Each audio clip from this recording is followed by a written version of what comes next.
Bismillahirrahmanirrahim. Assalamu alaikum wa rahmatullahi wa barakatuh. My dear students, this is our fifth video lecture of Physics second year online classes phase 3 from Bikra Huffaz Boys College. And it is about the MCQs preparation and revision for second year physics. We have up till now completed chapter number 11 and 12, and from today we will start chapter number 13, current electricity. This will be our first part of this chapter, and we will cover this chapter in two parts inshallah ta'ala.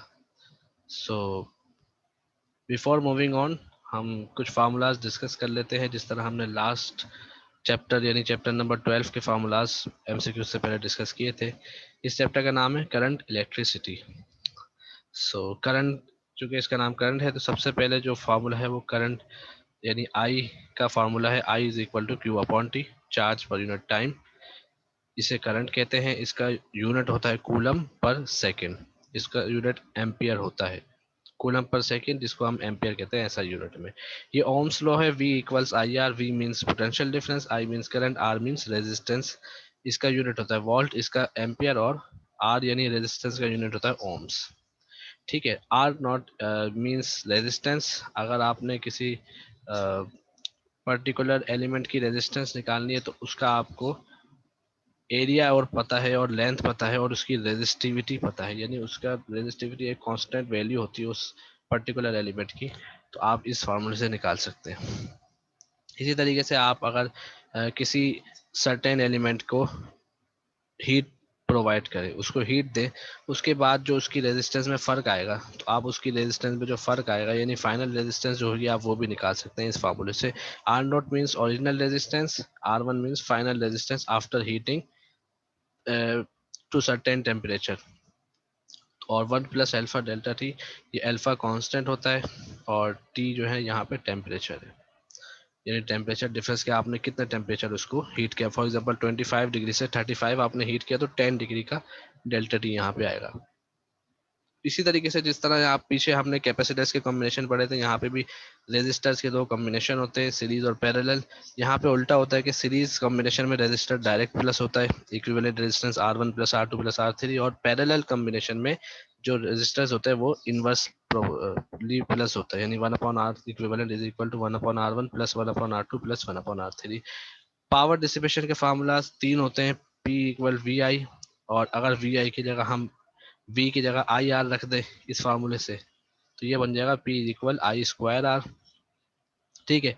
इसकी एक और form होती है V upon R. ये कैसे आई कि अगर हम इस I की जगह पर यहाँ से V अपॉन आर निकालें तो आर V अपॉन आर रखेंगे तो V स्क्वायर अपॉन आर बन जाएगी।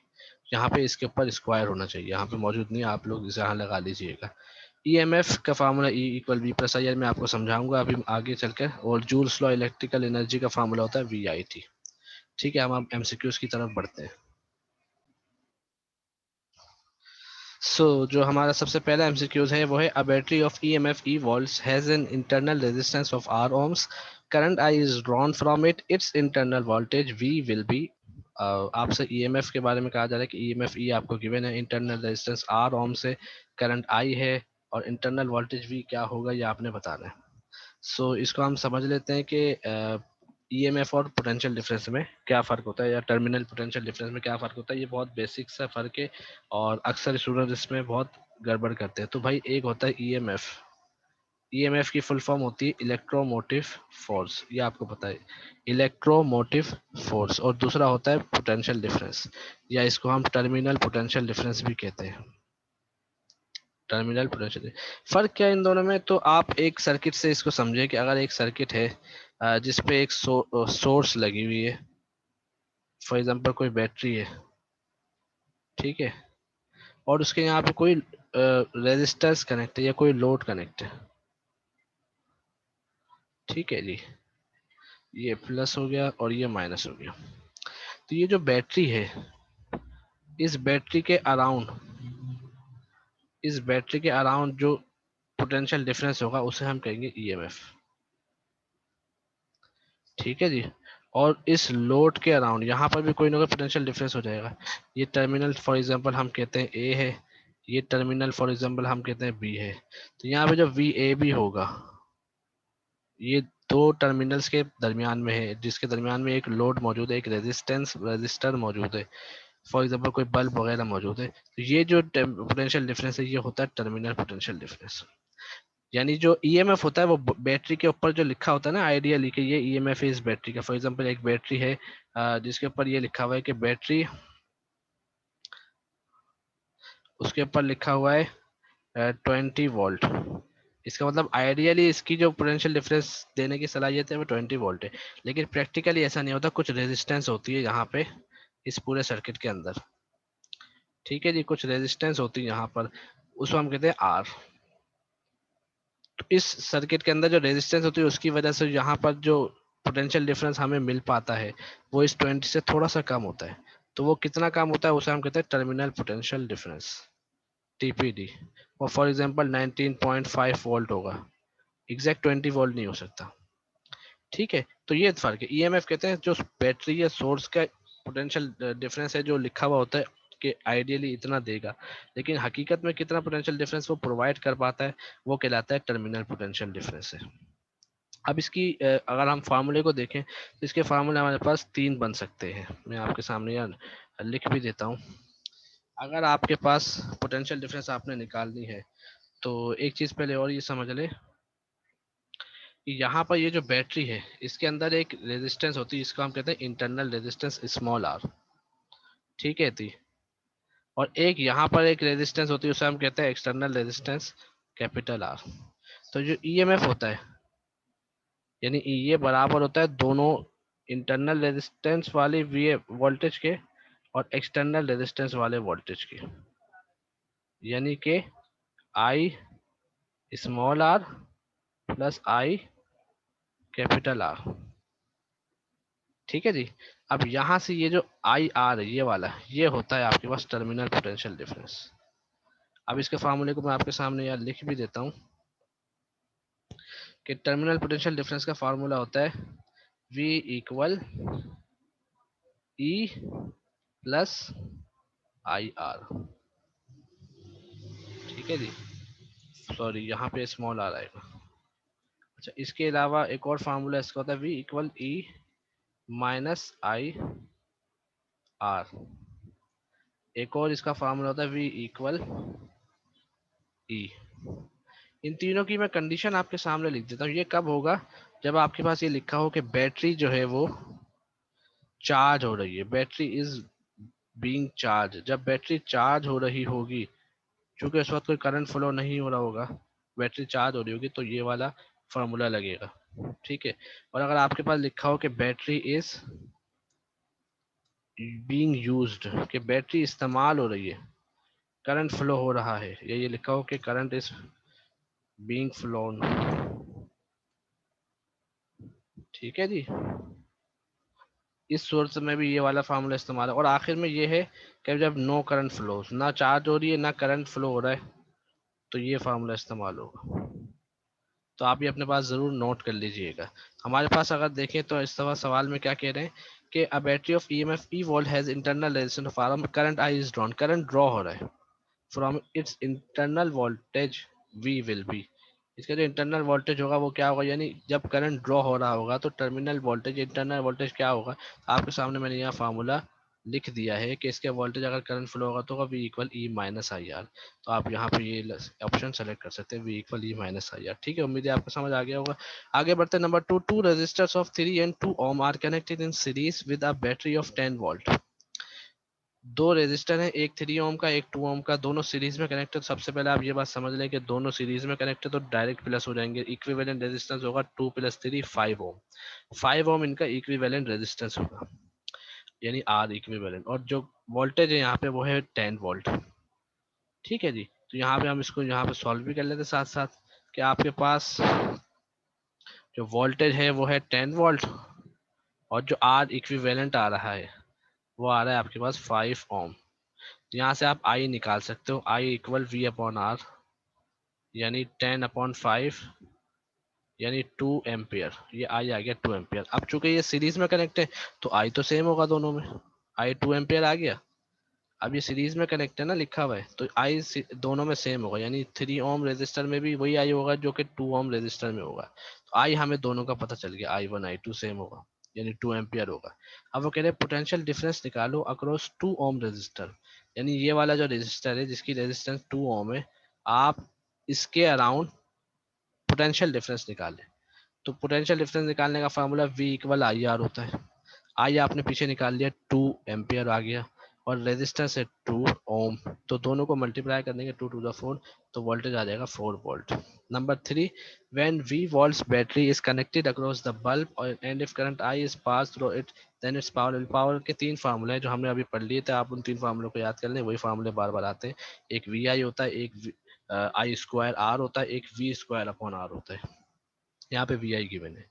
Number 4, if the wire of a uniform area of cross section is cut into two equal parts, resistivity of each part will be। अगर एक wire है जिसका uniform area है, उसके क्रॉस सेक्शन का area uniform है, उसको हम 2 इक्वल पार्ट में कट कर दें, तो जो रेजिस्टिविटी होगी हर पार्ट की वो क्या होगी। फॉर एग्जांपल मैं आपको यहाँ पे अगर बना के दिखाऊं कि ये एक वायर है, इसको हमने यहाँ से कट कर दिया, एक पीस अलग हो गया, दूसरा पीस अलग हो गया।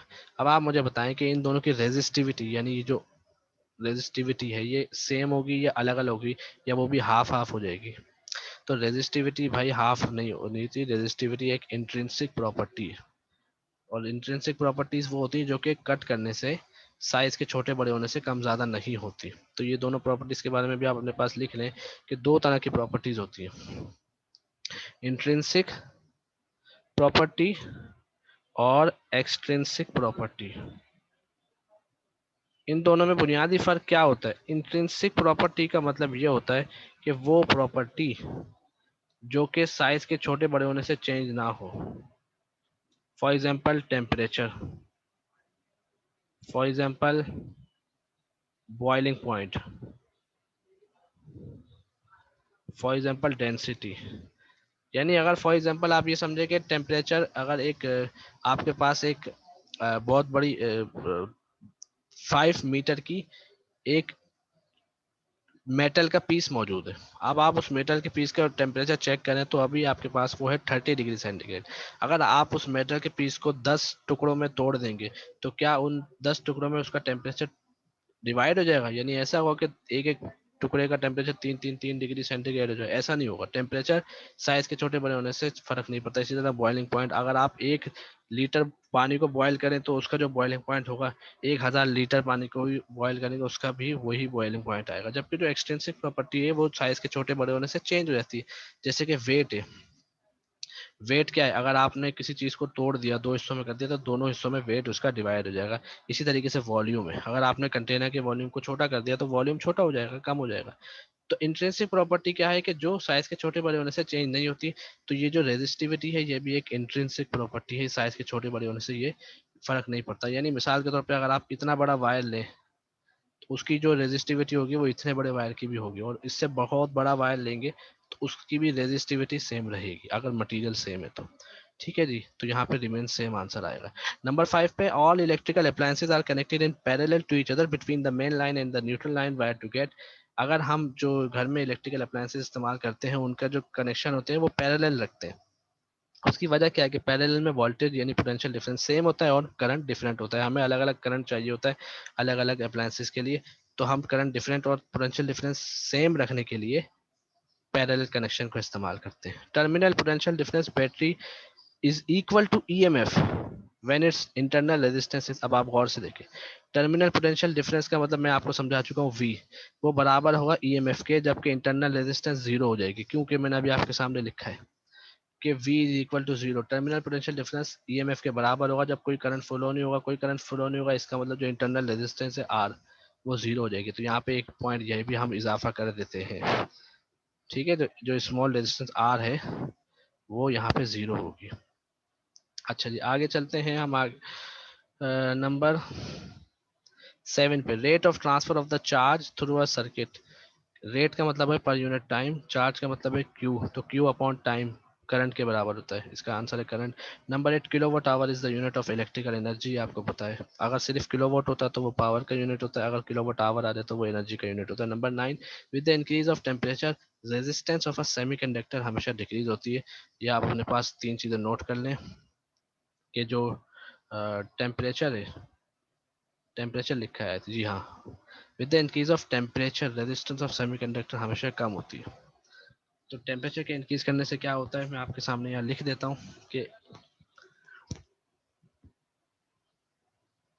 एक है आपके पास कंडक्टर, एक है आपके पास सेमीकंडक्टर, इन सब की तारीफ आपको उम्मीद है पता होगी। एक है आपके पास इंसुलेटर। सो जो कंडक्टर है, कंडक्टर की रेजिस्टेंस इंक्रीज होती है विद इंक्रीज इन टेम्परेचर। ठीक है जी, टेम्परेचर इंक्रीज करने से कंडक्टर की रेजिस्टेंस इंक्रीज होती है। और अगर हम बात करें सेमीकंडक्टर की, सेमीकंडक्टर में उल्टा होता है। सेमीकंडक्टर की जो रेजिस्टेंस है वो इंक्रीज नहीं होती, वो डिक्रीज होती है। ठीक है जी। इसी तरीके से अगर हम बात करें इंसुलेटर की, तो इंसुलेटर में भी ऐसा ही होता है कि जो सेमी इंसुलेटर होता है उसकी जो रेजिस्टेंस है वो इंक्रीज नहीं होती, बल्कि टेम्परेचर के बढ़ाने से वो डिक्रीज होती है। तो ये अपने पास आप नोट डाउन कर लीजिएगा 3 पॉइंट। ठीक है, तो यहाँ पे डिक्रीज आएगा। नंबर 10 है temperature coefficient of resistance of semiconductor. चूंकि सेमीकंडक्टर की जो रेजिस्टेंस है वो टेम्परेचर बढ़ाने से कम होती है, इसलिए ये नेगेटिव होता है। Number 11, the total potential difference across the combination of three cells becomes maximum when, अगर हम तीन सेल्स को कंबाइन करें और हम उनके पोटेंशियल डिफरेंस को मेजर करें तो वो उस सूरत में मैक्सिमम आएगी जबकि वो सारे के सारे सीरीज में कनेक्ट होंगे, क्योंकि सीरीज में जो पोटेंशियल डिफरेंस होती है वो प्लस हो जाती है। अगर वो पैरेलल में कनेक्ट हो जाए तो उनकी पोटेंशियल डिफरेंस प्लस नहीं होगी बल्कि सेम रहेगी। Number 13, a resistor carries a current I, the power dissipated is P. अगर आई करंट फ्लो हो रहा है तो पावर है पी। वो अब आपसे पूछ रहे हैं power dissipated if the same resistor carries the current of 3i। अगर करंट आई से बढ़ के 3i हो जाए, 3 टाइम्स करंट बढ़ जाए तो पावर पे क्या फर्क पड़ेगा। तो आपने पावर का फॉर्मूला पीछे पढ़ा है कि पावर बराबर होता है आई स्क्वायर वी आई, और वी आई अगर हम उसको आई आर करके लिखते हैं तो आई स्क्वायर आर के बराबर होता है। पावर का फार्मूला होता है आई स्क्वायर आर। रेजिस्टेंस सेम है, इट मीन्स जो पावर है वो डायरेक्टली प्रोपोर्शनल है आई स्क्वायर के। आई अगर 3 टाइम्स कर देंगे तो पावर उसके स्क्वायर टाइम यानी 9 टाइम्स ज्यादा हो जाएगी, तो पावर हो जाएगी 9p। ठीक है, 9 टाइम्स ज्यादा हो जाएगी। Number 14, electrical conductors contain both free and bounded electrons. Electrical conductor में फ्री भी होते हैं, बाउंड इलेक्ट्रॉन। फ्री इलेक्ट्रॉन का मतलब जो वैलेंस शेल में होते हैं, बाउंड का मतलब जो उसके इनर शेल्स में होते हैं। Number 15, Ohm's law is obeyed in metallic conductor. Ohm law metallic conductor में ओबे होता है, जो उसकी स्टेटमेंट में भी बात लिखी होती है, याद रखिएगा। Number 16, resistors of 3, 5 and 7 ohm are connected in parallel. अब यहाँ तक आप आधा सवाल पढ़ के ये ट्रिक अपने दिमाग में लगा लें कि पैरेलल है तो यहाँ पे जो रेजिस्टर्स है उनका जो हम इक्विवेलेंट निकालेंगे वो 1 अपॉन करके आएगा, यानी 1 upon R equivalent is equal to 1/3 plus 1/5 plus 1/7। R equivalent आ गया। ठीक है, आगे लिखा है if 0.3 volt be the potential difference between the ends of 3 ohm resistor. अब आप गौर से देखें तो यहाँ पे लिखा है पैरेलल, तो पैरेलल का मतलब पोटेंशियल डिफरेंस तो तीनों में एक ही बराबर होगा। तो 0.3 वोल्ट लिखा हुआ है कि 3 ओम रेजिस्टर के एंड्स पर है। लेकिन ये बात आपको पता है कि अगर पैरेलल है तो जो 0.3 वोल्ट इस 3 ओम रेजिस्टर के एंड्स पे होगा वो 5 ओम के भी एंड्स पे होगा और 7 ओम के भी एंड्स पे होगा, यानी वोल्टेज 0.3 वोल्ट इन तीनों पर आएगा। तो इन तीनों का वोल्टेज आपको पता है, ठीक है ना। तो आप इस सवाल का आंसर खुद दे सकते हैं कि potential difference across the other resistor 0.3 volt, क्योंकि पैरेलल है, पैरेलल में पोटेंशियल डिफरेंस हर रेजिस्टर पे सेम होता है। ठीक है जी। इसके बाद आ जाए नंबर 19, आई थिंक मिसिंग है यहाँ पर 17 18। चलें ठीक है, हम नंबर 19 ही से पढ़ते हैं। The rate of transfer of charges through a circuit is called current. Rate का मतलब पर यूनिट टाइम, चार्ज का मतलब है क्यू, तो क्यू अपॉन टाइम करंट होता है। नंबर 20 है आज हमारा लास्ट एमसीक्यू है, the power dissipated by a resistance is given by P equal V square upon R. ये आपका फार्मूला हमने शुरू में बता दिया था।